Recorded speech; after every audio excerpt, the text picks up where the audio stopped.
¿Qué tal? Por acá sin mentiras, de nuevo con todos ustedes. Muchas gracias por participar. Wow, tremenda sorpresa ha dado el gobierno de Venezuela. Esto es una noticia mundial. Yo no tuve tiempo, anoche no tuve tiempo de procesarla. Se dio, esto no lo sabía prácticamente nadie. Y se informó minutos antes del aterrizaje del avión del presidente venezolano. Está llegando a México. Vamos a quitar el audio y vamos a dejar esto por delante. Nada más y nada menos que de manera sorprendente, en secreto, arribó a México para la sexta cumbre de la CELAC el presidente de Venezuela. El gobierno venezolano ha dado una puntilla al mundo y sobre todas las cosas al país de las hamburguesas. Ya vamos a colocar el sonido del presidente y sus primeras palabras.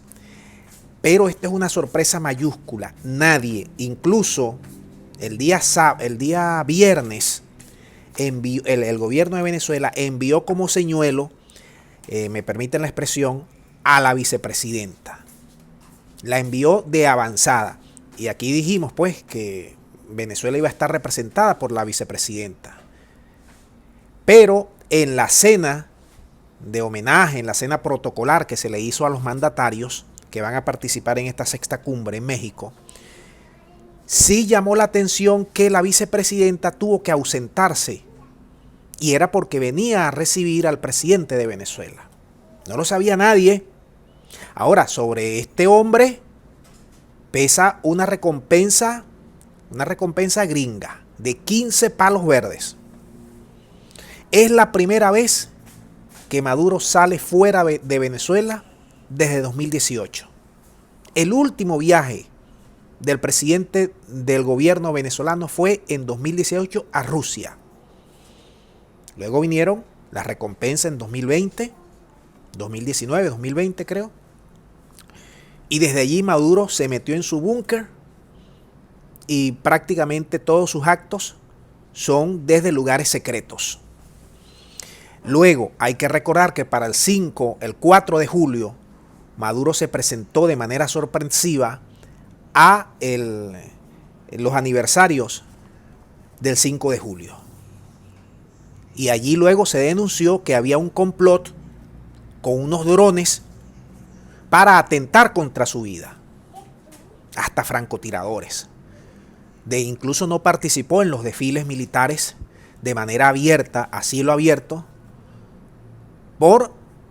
tenía información al gobierno de Venezuela de que iban a atentar contra su existencia. 15 millones, pero que el presidente de Venezuela haya dejado al mundo prácticamente tieso con esta noticia. Está jugando Maduro un ajedrez impresionante. Impresionante. Está moviendo sus fichas, porque hay que recordar aquí lo siguiente. En esta cumbre van a participar 17 jefes de Estado. 17. Y el resto son cancilleres. Son 33, 34 países en total. Y en esta cumbre, Colombia, que ha venido siendo el ariete del país poderoso, ha venido atacando a Venezuela. Y en el documento final, Colombia logró que se excluyera el caso Venezuela del levantamiento y de las sanciones, porque los gringos le están metiendo presión a Colombia y al Grupo de Lima. Entonces vamos a ver una CELAC prácticamente polarizada. Por un lado, los que se quieren liberar y enfrentar de manera autónoma, independiente, contra los europeos y los gringos, y por el otro lado, los seguidores de los europeos y los gringos. Ahí está el Grupo de Lima, ahí está Colombia, están todos esos países.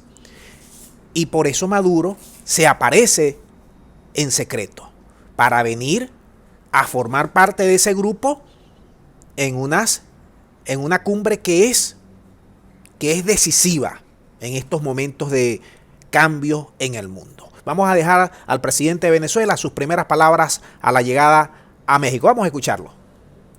Sede en México con toda la fortaleza que pueda tener para que integre la institucionalidad interna de la CELAC y la CELAC sea nuestro camino. Hay un debate entre OEA y CELAC, el debate antiguo entre el monroísmo y el bolivarianismo. entre América Latina, el Caribe, nuestra América y la otra América, la América imperial. Es el viejo debate. Nosotros creemos que se resuelve por nuestro propio camino, nuestra propia América. Así que vamos a proponer la constitución de una Secretaría General poderosa, que se designe un secretario general de consenso y avanzar hacia la retoma de los consejos de ministros de economía, social, política. Bueno, vamos a quitarle este camino. Es clave, amigos míos, de América Latina y del mundo. Es clave que nosotros nos unamos y le paremos el trote a los gringos. Es clave. Los gringos están pasados con lo que le han hecho a Venezuela. 5 años de pela, que nos están matando de hambre. Intentaron matar de hambre al pueblo venezolano con sus criminales sanciones. Es hora de que América Latina reaccione, porque hoy es Venezuela y mañana va a ser cualquier país de América Latina que no les guste a los gringos, que vaya contra sus intereses. Es clave esto, que Maduro asista a esta cumbre, que diga la verdad, que diga también los focos a los cuales nos hemos enfrentado acá en Venezuela para vencer el bloqueo, y que salga de allí una declaración conjunta de apoyo al gobierno de Venezuela y al pueblo de Venezuela para el cese de estas sanciones agresivas contra nuestro país. Así que esto ha dado un vuelco total. Nosotros vamos a estar pendientes de todo lo que suceda. Hoy es esa cumbre, todo el mundo, todos los latinoamericanos a encender sus televisores, pendiente de cada discurso, pendiente cada uno de ustedes de cómo de cuál es el enfoque de cada país para que después me lo comenten aquí en los distintos análisis que vamos a hacer con todos ustedes. Muchas gracias y será hasta la próxima.